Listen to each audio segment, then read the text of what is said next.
ભારત માતા કી જય। તો ખેડૂત મિત્રો, આજે આપણે આવ્યા છીએ જે પહેલી વખત મેં વાલોડ પાપડી અને કપાસના આંતરપાકનો જે વિડીયો મૂક્યો હતો, એવા ખેડૂત હતા એ વખતના ભાવિનભાઈ પટેલ, કે જે એમને પોતાની પણ એક ચેનલ શરૂઆત કરેલી છે, ખેડૂત સફર નામની। તો આજે એમની મુલાકાત લઈ અને આ બિયારણ કઈ રીતે એમને તૈયાર કર્યું એની માહિતી અને કેવી રીતે એનું વાવેતર કરવું એ વિશેની ચર્ચા આજે આપણે કરીશું।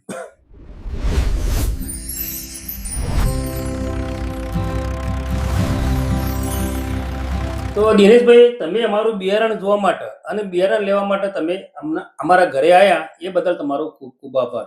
તો દિનેશભાઈ, જ્યારે તમે અમારો વિડીયો ઉતારવા આવ્યા હતા, અમારા ફાર્મ હાઉસ ની તમે આવ્યા હતા, એ 2 મહિના પહેલાની વાત છે, બરાબર? એના પછી અમે શું શું પ્રોસેસ કરી એની તમારે પૂરી પ્રોસેસ જોતી હોય હું તમને વિગતવાર રીતે કહું તો એના પછી અમે ખાણું બધું અમે વીણી કાઢી। મારા 1700 કિલોનો માલ ઉતરી ગયો ઓલરેડી, પણ બધા ખેડૂતોને મને રિક્વેસ્ટ આવતી હતી કે ભાઈ અમારે બિયારણ જોઈએ છે। તો ઓલરેડી બિયારણ અમારે છેલ્લા 2 વારામાં જ મૂકવામાં આવે, પણ અમારા જે ખેડૂતોની માંગ હતી એમનું ક્વોલિટી બિયારણ જોઈતું હતું, સારું બિયારણ જોઈતું હતું। તે અમે છેલ્લે વારા જ્યારે વીણવાના હતા એના પહેલાના 2 વારા અંદર અમે બિયારણ મૂકી દીધું। બિયારણ વહેલા મૂકવાનું કારણ શું હતું? તો એની ક્વોલિટી સારી બને। તમે આજે કોઈ બી પેકિંગ જુઓ, એમાં દરેક સેટની અંદર 5 થી 6 દાણા તો હશે જ। હા, એ તો દેખાય છે, બરાબર? ખોદી તમે કોઈ બી પેકિંગ જુઓ, એમાં બધી 5 થી 6 દાણા હશે। અત્યારે પાછળથી મૂકવા જઈએ ને એમાં 2 દાણા 3 દાણા વાળું બિયારણ આવી જાય। હા, તો એમાં ગરમીના કારણે એવું બનતું હોય કે આનું તાપમાન વધી જતું હોય, આરી શિયાળુ પાક।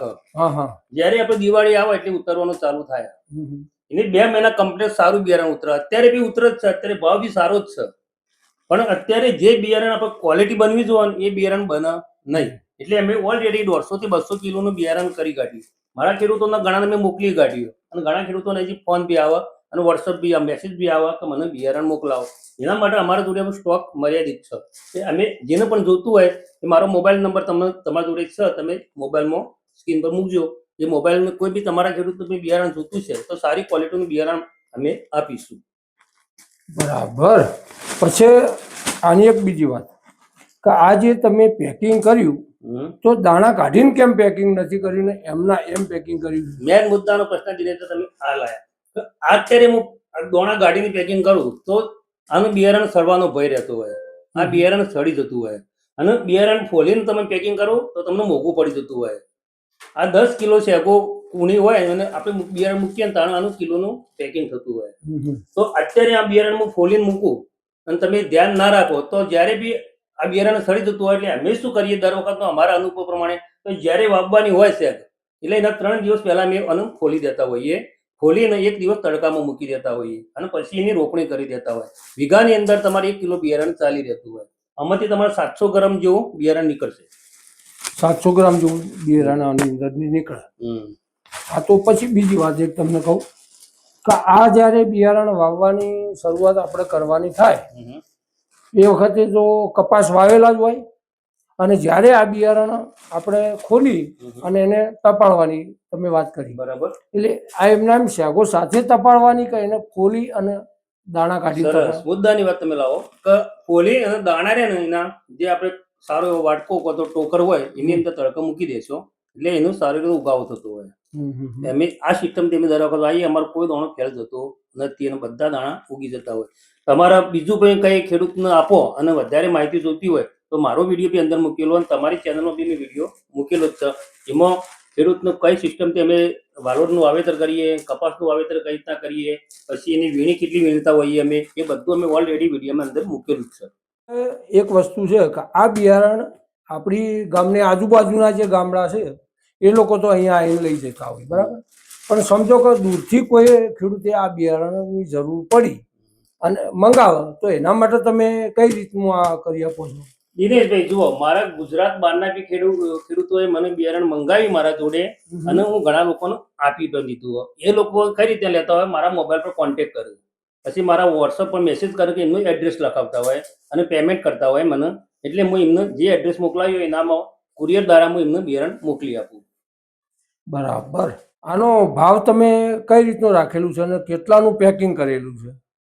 દિનેશભાઈ, આ 1 કિલોનું પેકિંગ છે બરાબર. આનો ભાવ 500 રૂપિયાનો કિલો છે. અંદર અમારા નજીકના જે ખેડૂતો મિત્રો લેવા આવે અહીંયા લેવા આવે એનું 500 રૂપિયા કિલો આપતો હોય. બરાબર. પણ ગુજરાત બહાર કે સુરત છે, અમદાવાદ છે, કપડવંજ છે, ત્યાંથી જે બી ખેડૂતોએ મારા જોડે માલ મંગાવ્યો એમને મેં કુરિયર દ્વારા મોકલ્યો. એટલે 500 રૂપિયા કુરિયર આ મારા માલના કિંમત અને જે ચાર્જ લાગે તો 50 રૂપિયા ગુજરાતની અંદર લાગતો હોય, ગુજરાત બહાર જતું હોય તો 100 રૂપિયા કે 150 રૂપિયા ચાર્જ લાગતો હોય, તો એ ખેડૂતને ભરવાનું આવતું હોય. અને એ રીતે મેં મોકલી આપીએ છીએ. તમારા પણ બી કોઈ ખેડૂતને જોતું હોય તો એ રીતે મારો કોન્ટેક્ટ કરજો કે મારો મોબાઈલ નંબર છે અંદર 90 33 11 23 39. એના પર મને કોન્ટેક્ટ કરજો અને વોટ્સઅપ પર મેસેજ કરજો, હું બિયારણ મોકલી આપીશ. બિયારણ અત્યારે અમે લઈ ગયા હા હા અને લઈ ગયા પછી હજુ વાવવાની તો અમારે ગણો ને 5 મહિનાની હજુ વાર છે. કારણ કે અત્યારે માર્ચ મહિનો છે અને હજુ 8મા મહિનાની અંદર વાવવાની શરૂઆત કરીએ. ત્યાં સુધી આનો સંગ્રહ કઈ રીતે કરીએ? તો દિનેશભાઈ જો હજી તો 8મા મહિનામાં વારોળ વવાતી હોય તો ત્યાં સુધી જે પેકિંગ અમે તમને મોકલીએ એમના એમ જ પેકિંગ રાખવાનું. કોઈ ચુસ્ત હવા ના જતી હોય ને એવી જગ્યાએ મૂકી રાખવાનું. આનો કોઈ બગાડ થતો નથી. અમે દર વખતે આ રીતે સાચવતા હોઈએ. તો તમે ખેડૂત મિત્રોને તમે આપો તો હું કોઈ ખેડૂત મિત્રોને આપું તો હું ખેડૂતને કહું જ છું કે ભાઈ તમારે સાચવવાની ખબર ના હોય તો મને કોલ કરીને પૂછજો કે કઈ રીતના બિયારણ મૂકવું, હું તમને કહીશ. હા, તો ખેડૂત મિત્રો ભાઈનું કહેવું એમ છે કે આ બિયારણ જ્યારે આપણે લઈ જઈએ તો લઈ ગયા પછી એને પેકિંગ એમને એમ રાખવાનું અને વાવવાની જ્યારે શરૂઆત કરવામાં આવે ત્યારે 2-3 દિવસ પહેલા ખોલી અને દાણા ખુલ્લા કરી અને એને તડકાની અંદર તપાડવામાં આવે છે. અને તડકાની અંદર તપાડ્યા પછી એનું વાવેતર કરો તો સારા એવા પ્રમાણમાં આનો ઉગાવો મળી શકે. હા, તો ભાવિનભાઈ તમારી પાસે આવી અને જે મુલાકાત લીધી ખરેખર અમને અને અમારા ખેડૂતોને આ વિશેની માહિતી મળી એ બદલ તમે જે મુલાકાતમાં અમને માહિતી આપી ખૂબ ખૂબ આભાર તમારો. સરસ દિનેશભાઈ. અને તમારા માટે તમે જે મને બિયારણ કહી દો ને એ બિયારણ તમે લેતા જાઓ અને સાચવીને મૂકજો. અને તમારા બી ખેડૂતોને જોશે અને કોઈ બી તમારો ઓર્ડર હશે તો જો સુધી મારા બાજુ સ્ટોક હશે ત્યાં સુધી હું તમારા ખેડૂતોને પણ મારું બિયારણ મોકલાવીશ. સરસ, ખૂબ